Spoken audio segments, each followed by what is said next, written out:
Hi everyone, my name's Hannah and I'm joined today by a couple of volunteers from our clinic. And today we're going to be talking about caregiver stress and how to take care of yourself while you're caring for others. So today we're going to be talking about caregiver stress and we're kind of going to be answering the questions, what is it and why is it important and how can we manage it? So who are caregivers? So caregivers refer to individuals who provide care or assistance to another, typically with a long-term condition, a health-related condition or illness, a physical or mental disability, or someone who's experiencing difficulties related to aging. And while typically we might think of it as a paid job, for a lot of people, it kind of comes on as an expected responsibility. For example, as a child, a lot of children kind of are expected to take care of their parents later on. And that position obviously is not a paid one, so it is an unpaid responsibility. And as we'll kind of talk about, that responsibility can become a lot. And so today we're hoping that some of the tips that we provide will help you manage the stress associated with being a caregiver. So based on a 2018 General Social Survey, so this was conducted by Statistics Canada, and they looked at the responses of, I think, almost close to 33 million Canadians. They found that 1 in 4 Canadians reported that they had provided care to a family member or friend. And they found that 47% of those caregivers had provided care for a parent or parent-in-law. And 1 in 5 caregivers spent 20 or more hours per week caregiving, or spending time kind of preparing to be caregiving for their loved one. So some of the factors that contribute to caregiver stress typically involve kind of the transition from being a family member or a friend to a caregiver. So that's referred to as role confusion. So that kind of refers to the caregiver having to figure out where the boundaries are between being a caregiver or a friend, and kind of distinguishing those. Caregiver, there's definitely more responsibilities and expectations expected of you to be able to provide for your loved one. And a lot of times, caregivers can also place unrealistic expectations on themselves. And a lot of the resources I was looking at, a lot of caregivers express that it's really hard to ask for help as a caregiver, and typically they like to place all the responsibility on themselves because they feel that they should be the one to kind of take on that responsibility. But as you'll kind of learn, it's so good to have a support system, because you're very likely to have people around you who are willing to help out. But some of the other factors that contribute to caregiver stress are a lack of control. So caregivers who kind of perceive that they lack the care or the resources or skills that are needed to provide optimal care to your loved one. And of course, that's kind of a struggle to kind of have difficulty with that because you want to provide the best care to your loved one. And finally, overwhelming or conflicting demands. And I think this one definitely applies to most caregivers. Most caregivers are not just caregivers, they're also typically employees, they might be parents, they may also have a spouse or a partner to attend to. And with those different kind of roles, you have that many more responsibilities to look after and other people to look after as well, in addition to the loved one. And that can cause a lot of stress as well. So, how do you tell if you're experiencing caregiver stress, and when and why is it a cause for concern? In this section, I'm going to be talking about the signs, symptoms, and consequences of caregiver stress and burnout. So caregiver burnout specifically refers to a state at which the stress and the responsibilities of caregiving become overwhelming and cause some of these signs and symptoms. However, I'd also like to note that caregiver burnout isn't a condition with strict definitions or something that you either do or don't have. Rather, it's more like the kind of latter part on a spectrum of caregiver stress. And so you may experience very few or very many of these symptoms, rarely or often, but still be experiencing some level of caregiver stress or burnout. Next slide, please. So to start with some of the feelings and thoughts associated with caregiver stress or burnout, So you may experience frequent or constant feelings of unease, worry, and or anxiety. You might feel overwhelmed, hopeless, and or helpless. You might feel irritable or increased anger. And on the other hand, you may also have feelings of apathy. And in fact, a very common symptom of caregiver stress or burnout is a loss of interest in activities that you previously enjoyed. And some other feelings with regards to your loved ones. You might feel alone, isolated, or deserted by your friends and family members. You might feel a lack of empathy or understanding from them, or you may feel that you might want to hurt yourself or the person that you're caring for. And as Hannah mentioned earlier, a lot of these feelings can be caused because, especially if you're the primary caregiver, you might not necessarily have like a lot of support from your friends and family members, whether either because they're not aware or because, again, they might not be the primary caregiver. But what's really important to note is that caregiver stress can take on many forms, and not everyone's stress will manifest in the same way. So even if it affects, so the way it affects one person can change as well. So for example, you might feel frustrated and angry one minute, and you might feel helpless or even apathetic the next. Next slide, please.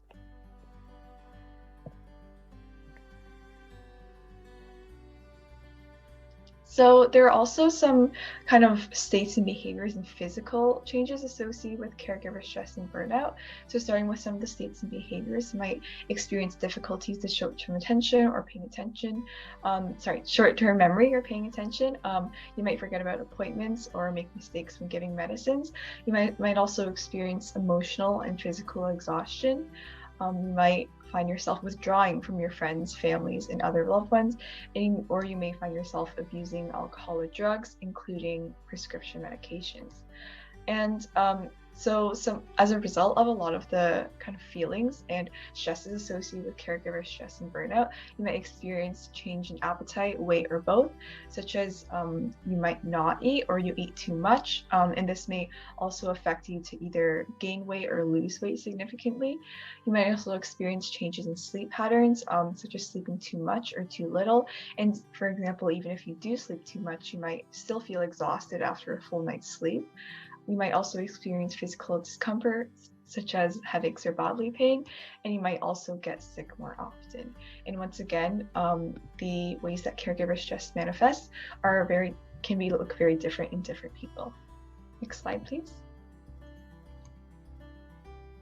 So finally, what are the consequences of caregiver burnout? Well, firstly, starting with some immediate consequences, you may develop mental illness. So this is because all of the previously listed signs and symptoms are actually very similar to those of anxiety and depression. And although not everyone who experiences caregiver burnout has anxiety or depression, the risk is high when the associated symptoms are chronic and begin to interfere with your daily life. And in fact, depression is one of the most common negative effects of caregiving in terms of reaching a state of burnout, and some of the physical changes associated. So one of the previously listed physical changes was getting sick more often, and this may be a sign of a weakened immune system. And so a weakened immune system can also make vaccines such as flu shots less effective, and it may also cause someone with a weakened immune system to take longer to recover from surgery. And due to the changes in appetite, diet, sleep, and physical activity that I mentioned as well, you may also experience weight gain, which could lead to obesity. So in terms of some of the long-term consequences, so the stress associated with being a caregiver can have long-term negative consequences. So just to recap, a lot of feelings associated can be anxiety, sadness, and stress, which may lead to poor sleep, diet, or lack of physical activity. And this can lead to weight gain and or a weakened immune system. And so these kind of chronic conditions increase long-term risk of heart disease, stroke, cancer, arthritis, and diabetes. So next slide, please. So I know that I've just listed a lot of really concerning signs and consequences of caregiver stress and burnout. But the intention of this section really is not to add on to your plate of concerns. Rather, we had three purposes. So the first was to help you identify whether what you're experiencing could be concerning, whether you're experiencing few or many of these symptoms. Secondly, for those of you who are relating to these signs and symptoms, another one of our purposes is to help establish that these, one, are common, two, are not an indication of personal weakness or a source of shame, and so three, they are also not things that should be ignored, dismissed, or hidden. And so that brings us to our third and final purpose, which was to show why it's important to acknowledge these signs and symptoms as both valid and concerning, and to interpret them as an indication that you may need to make a few life changes in order to kind of avoid a lot of the consequences that we talk about, and really to take care of yourself. Because ultimately, caregivers often are patients themselves who have their own physical and mental needs. So now that you have an idea of how to and why it's important to recognize caregiver burnout, we'll be introducing some management strategies to help bring yourself further back on the stress spectrum.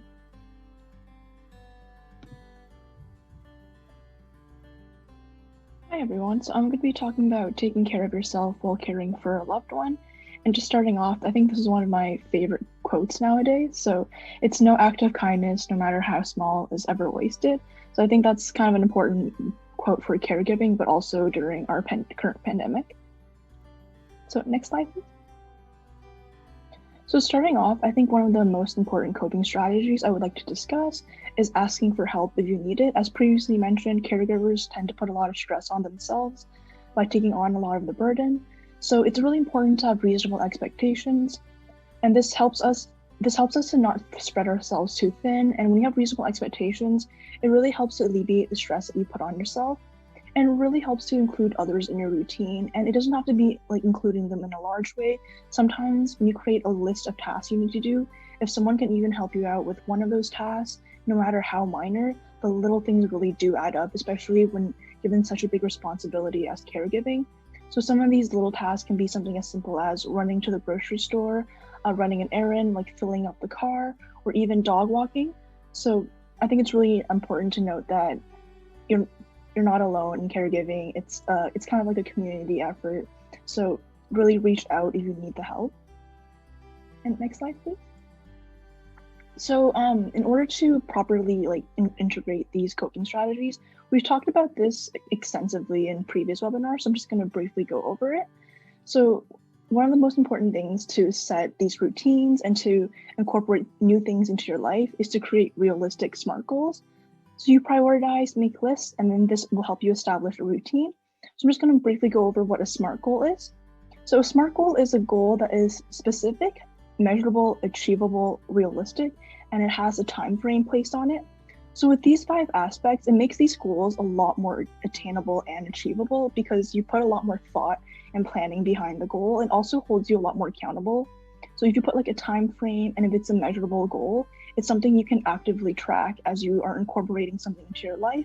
And it can be something that's completely small, like maybe just for caregiving, one of the coping strategies can be asking for help a couple of times a week, and then you can slowly start to incorporate that so you're more willing to reach out to others when you need a hand in caregiving. Next slide, please. So moving on, more coping strategies. One of the most important coping strategies is actually to set personal boundaries, because caregiving sometimes can feel like a full-time job. And as with any job, it's important to set personal boundaries so you have time where you can mentally and physically just shut off and relax and recuperate. So it's also important to focus on what you can provide, because in this environment, there's a lot of things like in terms of healthcare that are out of your own control. So it's really important to focus on what you can do and to acknowledge that what you can do is really important. Sometimes it's really hard to acknowledge this when you're looking at it from an inside perspective. And this is actually, there's actually this really interesting program I found while doing research on this topic. So it's called Respite Care, and it's actually it's actually a program under the government of Ontario. So it's a program where it helps you incorporate kind of like a mini break or vacation into caregiving. So one of the best ways to avoid burnout, as Victoria kind of talked extensively about, is to incorporate breaks where you can shut off, Take some time for yourself and make sure you are okay before you continue caregiving. So Ontario has a bunch of these options available on this program. It can cover short-term stay in a long-term care home for your loved one, or it can cover an adult day programs for your loved one. It can cover care at home by providing homemaking services or professional services. And qualifying for this program is based on the needs of the person you are taking care of. And the minimum requirement is that you have a valid Ontario health card.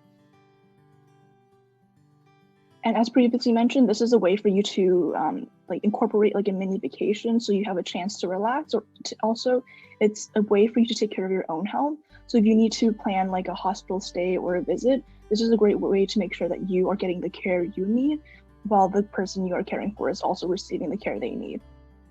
And the last two bullet points are leaning on your support system and taking care of your own physical and mental health. And I'll be expanding more on these coping strategies in the upcoming slides. And just to end off the slide, I really like quotes. So another one of the quotes I put in here is, taking care of yourself is the most powerful way to begin to take care of others.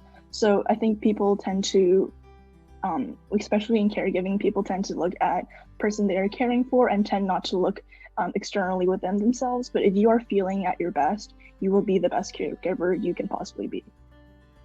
And next slide, please. So this is a website that I found during my research. So it's called Greater Goods in Action. And it's this website that's run in connection with the University of California, Berkeley. And it actually uses science-based practices for a meaningful life. So if you take a look at this website, you can just take a look at the website by Googling Greater Good in Action. It's one of the first things that pops up. So if you take a look at this website, it has a bunch of activities that people can actually try out. And it's really nice because the activities are ranked based on the amount of time you have. So if you only want to do an activity for 15 minutes and that's all the time you have, that's completely manageable. There's some activities that only take 10 minutes, some are a little bit longer with 20, 30-minute ranges. And they also state like the frequency of the activity. Like if this is an activity you should do like once a week, twice a week, or daily.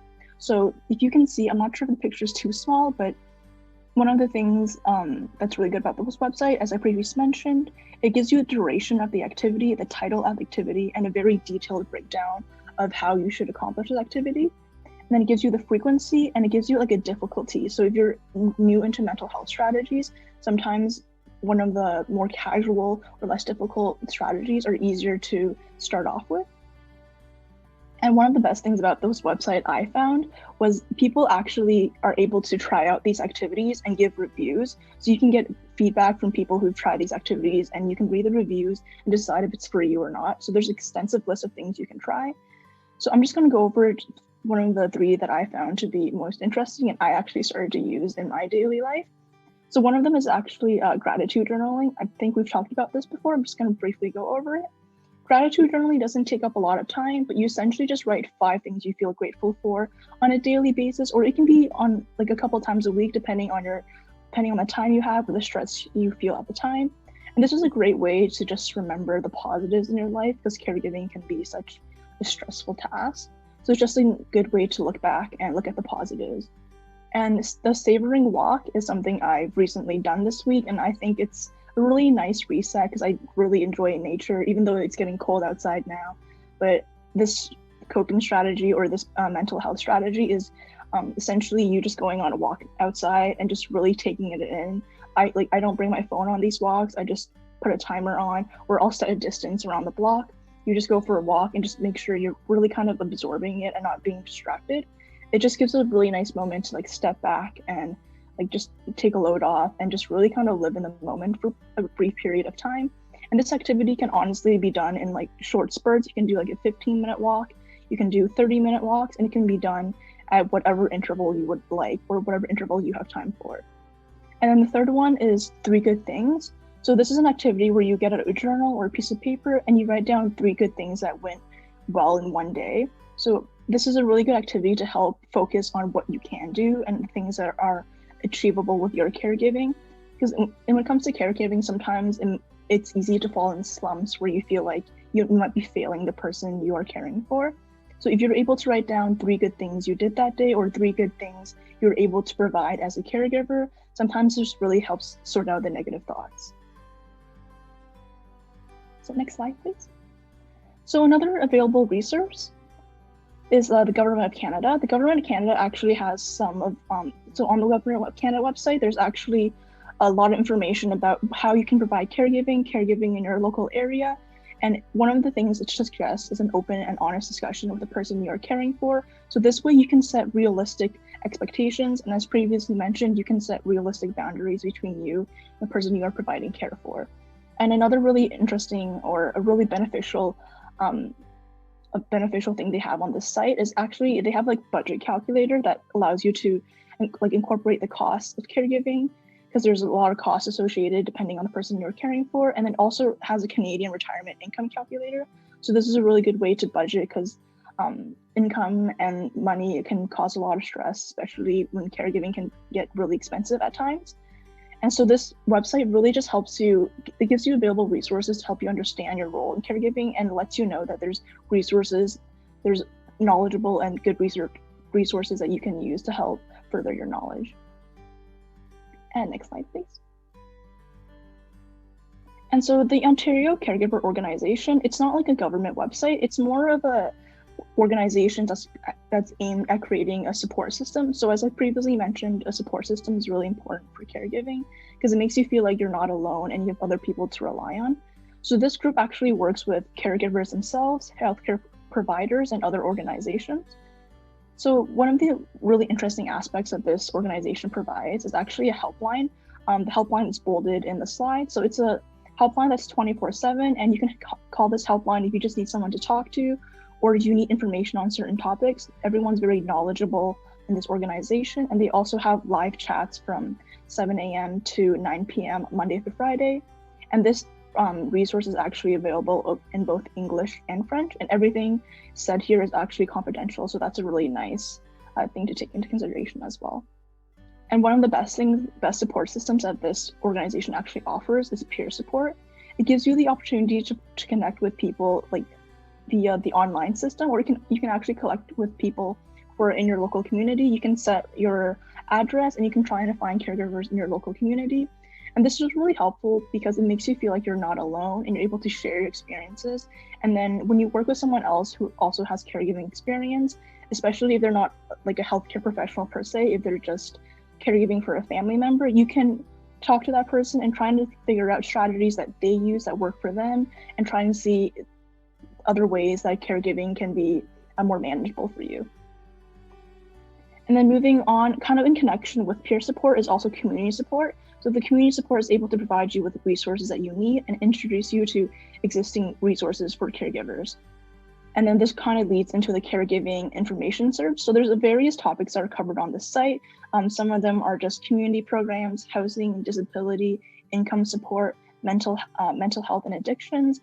And one of the most interesting information I think they provide is for the caregiving for new incomers to Canada. So I feel like that's a really interesting field. It's something I found interesting because my parents came to the country like when I was 3, so I think like this is something they should take into consideration. So this is something I actually told them to take a look at. Next slide. Okay, hi everyone. Next, we will be moving on to talk about social connections in the context of caregivers and why it's so important to maintain certain relationships and connections when dealing with caregiver stress. So next slide. So before we move on, take a second to think about the answer to this question. So which of the following is the #1 factor in determining happiness? Again, take a second, think about what you would answer. Would you choose fame, money, relationships, or IQ? So we can move on. So if you chose relationships, that is correct. But what do we mean when we say relationships? Is it the number of friends in terms of like quantity? Is it being in a committed relationship with someone else?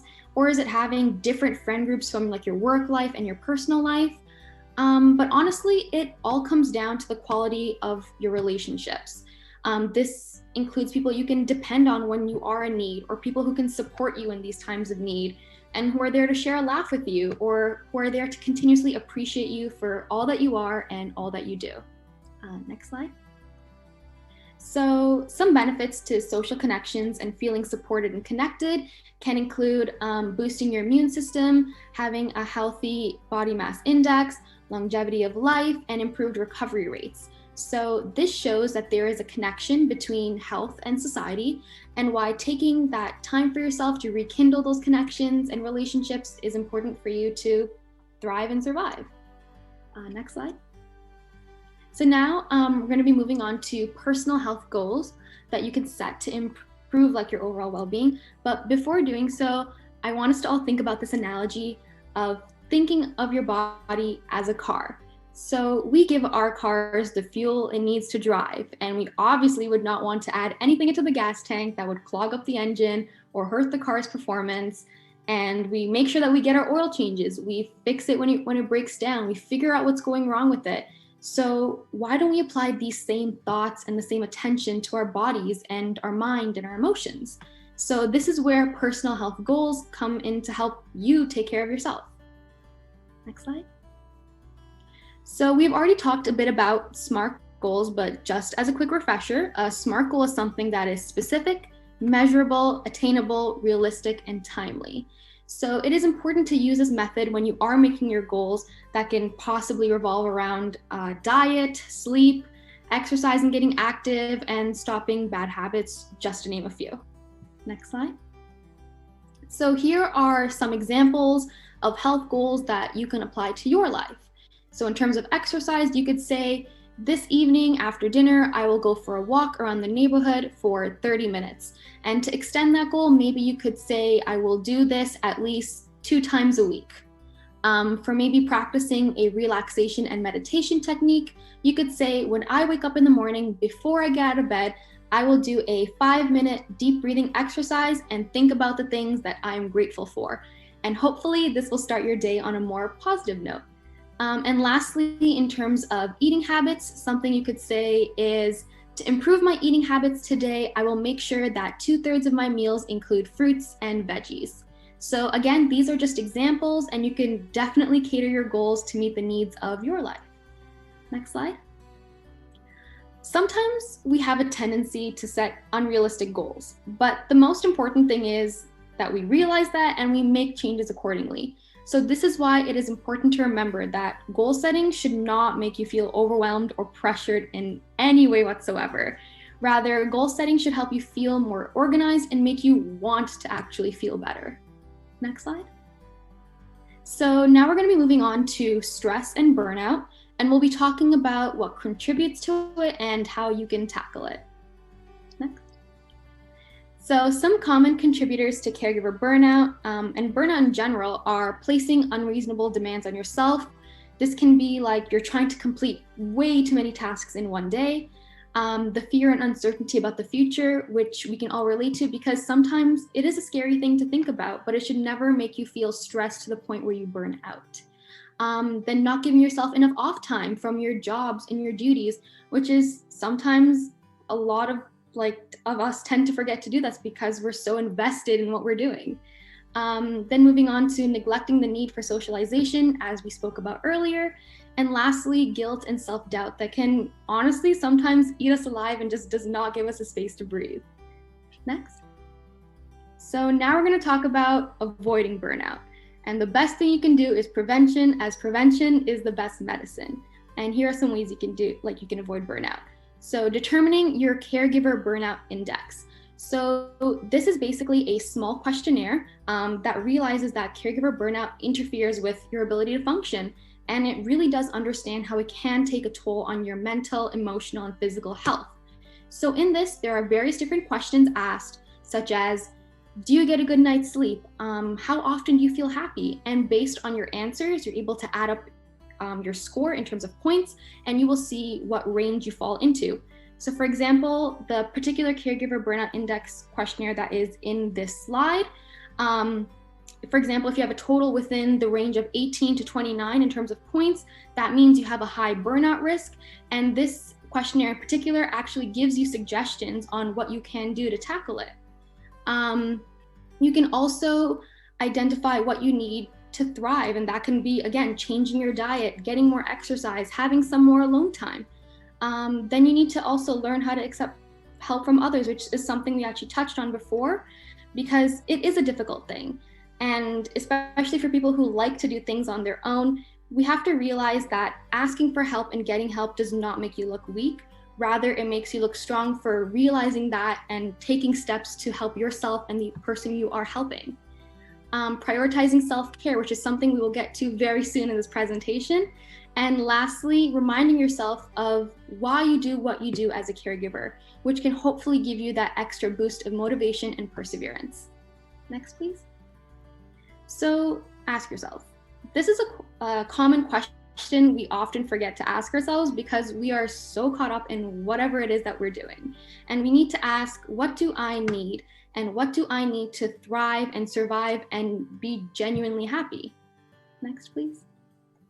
So this leads us into some self-care tips that you can implement into your life. That includes spending time alone, eating your favorite meal, whether that be with someone or just alone as well.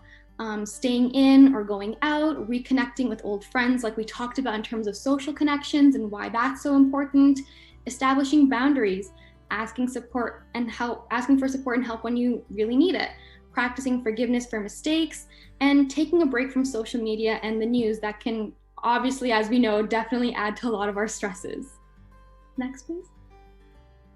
So the main takeaway from this portion of the presentation is that self-care is definitely not selfish. Taking care of yourself, if you are taking care of another person, is equally as important. Perfect. So far, the presentation that we've been covering has been talking a lot about what is caregiver stress and how can we manage it. So I'm just going to be covering a bit of the positive note on caregiving and the silver lining of it, which is all the benefits that caregivers express that they feel from caregiving. And this is a quote that I came across while I was making this webinar, and that is, one person caring about another represents life's greatest value.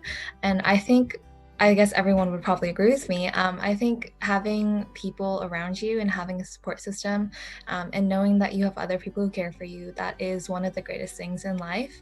And I think that's something that we all seek all the time, and kind of having that reassurance that there are people who are willing to make the extra effort for us, and that's also something that makes life worth living for.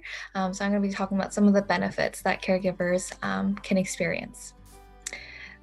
So I think it's important to remember as a caregiver that those frustrations, feeling resentment, maybe even anger, and fear about the future and what your loved one might look like in a couple years, those are all natural feelings that you may have as a caregiver, especially if you've been their caregiver for a long time, and that in itself can be an exhausting job to have.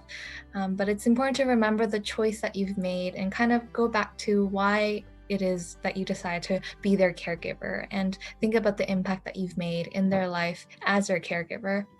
Because I think a lot of the times it's easier to focus on the negative than the positive. But I really encourage you as a caregiver to kind of ask yourself, what is it that motivates me to keep going despite those challenges, maybe despite the arguments you might have with your loved one about their care, and kind of going back to that and finding more inspiration to keep going. And again, this is another quote. I feel like there's a lot of quotes in this webinar today, but caregiving often calls us to lean into love we didn't know possible. And I feel like even though I'm not a caregiver myself yet, maybe I will be in the future. I think there was another quote I was looking at, and it was saying how most people are just they're either caregivers right now or they will eventually be one. And I think caregiving is in itself, it's a demanding commitment to make, but it's also just as rewarding.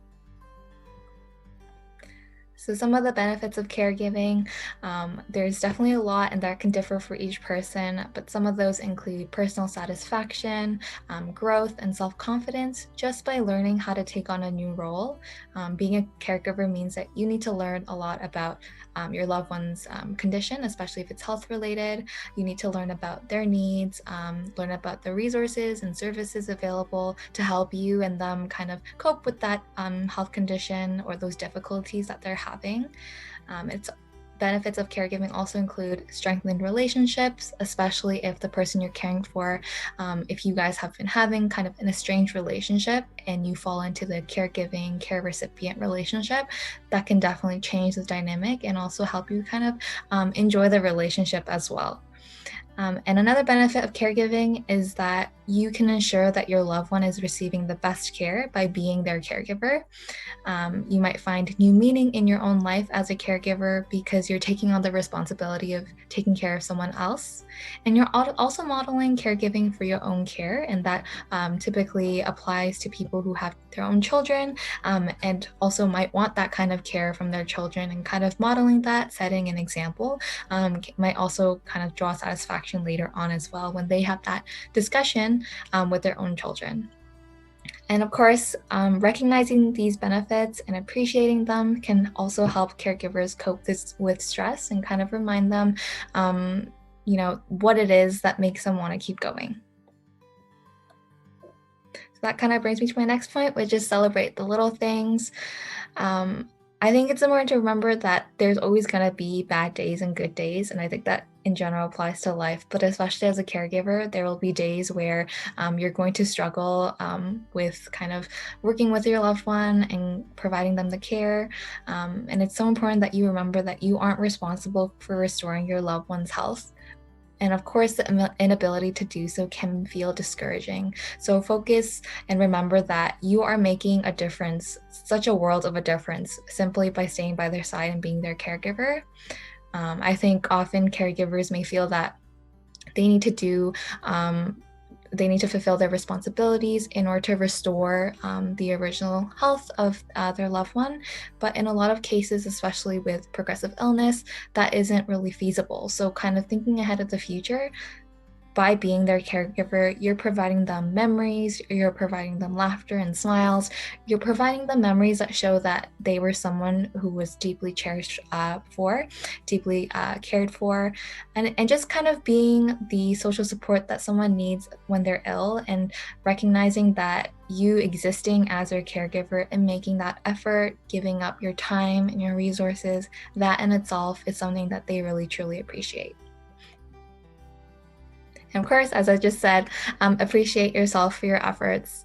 I think sometimes it can be hard to remember that the person that you're providing care for, they might also be feeling afraid and frustrated, because part of being a patient and part of being ill, that has to do with feeling like you've lost control. And in a lot of cases with caregivers, care recipients might feel that they're no longer able to do things that they once were able to enjoy on their own. So they have to rely on other people. So I think it's important to remember that when they express frustration or when they're upset at you, it's not necessarily at you, because it might also have to do with their illness and kind of the limitations that they're experiencing as a result of their illness. And it's definitely not directed towards you, especially as I mentioned earlier, being a caregiver is a commitment. And even when they don't always express that, I think it's important to remember and kind of think about how they would react if they weren't sick, and kind of bringing yourself back to that rather than focusing on that in the present moment of kind of high tension and possibly frustration and anger. And finally, just my last point is to acknowledge that being a caregiver is a difficult and admirable commitment. There are so many responsibilities placed on caregivers, and that typically goes beyond just being the caregiver. They have so many different roles to take on outside of that, and that can cause a lot of confusion and a lot of stress. So remember to treat yourself with compassion, just as you treat your loved one with compassion, and always thank yourself for caring enough and for making that decision to care for your loved one. So this slide kind of just summarizes the points that we've made today in terms of managing caregiver stress.